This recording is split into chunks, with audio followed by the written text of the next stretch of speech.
physics is all around us. If you look at it, like how rainbows are formed, how why does a diamond sparkle, like why does the mother's diamond actually sparkle, you can use physics to explain that.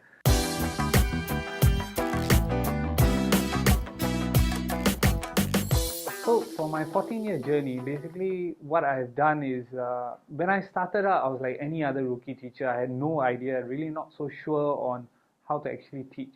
But it's a journey at the end of the day. So slowly, I started learning how to craft my material. I started learning how to actually get the results. But along the way also, what I was able to learn is how to actually be also more of a counselor. So it's not something like I had to go for a course, but I guess it's on the job training. So through the lessons, through the conversations, I'm always being, I'm coming into a new position. That means other than just a tutor, I'm also doing a part-time counselor job and talking to students, trying to get them to look at the better side of life. I mean, Singaporean life is very stressful, and you can see the number of suicides and all. So I try my best to tell students that it is not so bad, it is not so difficult. Like life, you don't need to end it. So through the journey, I've learned how to be a better counselor, a better tutor, and also I think eventually this will help me to become a better parent. So that was my journey as a tutor. Okay, I guess what happened was I started with 4 different subjects. Like I had A maths, C maths, physics, and chemistry. So I was tutoring all 4 subjects, but I realized that the one that I really had a lot of interest in, or the one that I could really demonstrate, was physics.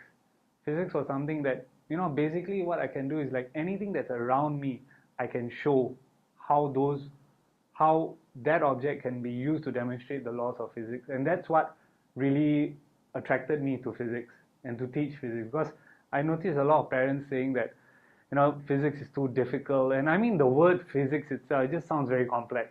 Basically, I try to demonstrate and I try to increase that interest. A lot of magic, if you look at it, it's actually based on the principles of physics. Like, how a magnet or how an iron moves by itself, basically due to attraction. Okay, the early challenges was, again, because I was already teaching for a period of time. So, it was that 1 to 40 ratio. But when you go to 1 to 1, it's a lot more personal. So it's a lot more on trying to come up with a structured framework. So I would say that trying to give them the most amount of info in the minimum amount of time, so that I can actually get them to save their time so they have more time to study other subjects. But other than that, I don't try to just stick to the textbook. What I always try to do is try to get the students to really understand what they're learning. You see, because I can just read the textbook. Most tutors out there, that's what's happening. They're just reading the textbook and just letting the student hope and just, hoping that they score that A1. But for me, what I feel is, what I try to do is I try to get them to be mentally agile. That's what a lot of students are lacking today. And the O-level syllabus, they're moving towards the agility part. I mean, you look at the primary 6 maths question, who's going to think about ribbons and all that?